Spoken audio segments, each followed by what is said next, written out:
Hello বন্ধুরা, আজকে বানাইলাম চালের গুঁড়ির ভাপা পিঠা। প্রথমে চালের গুঁড়িটারে 2 ঘন্টা লাগাইয়া ভিজাইয়া রাখা দেবো।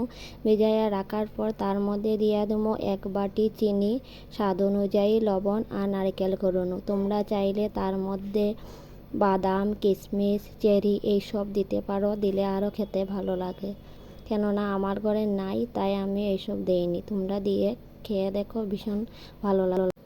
এই সব উপকরণ দিয়ে ভালো করে মিক্স করে নেব, করে কড়ার মধ্যে দিয়ে দেবো। দিয়ে সেইটা প্রায় আধ ঘন্টার মতো ঢাকা রাখা দেবো।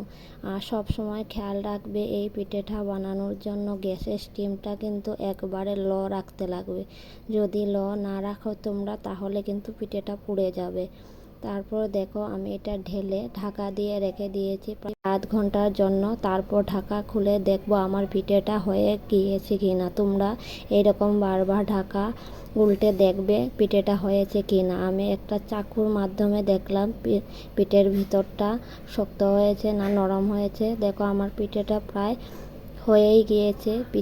পিঠেটা একবার বানিয়ে কেমন হয়েছে, এটা চার সাথে খেতে ভীষণ ভালো লাগে। ব্লগটা ভালো লাগলে লাইক, কমেন্ট, শেয়ার করবে।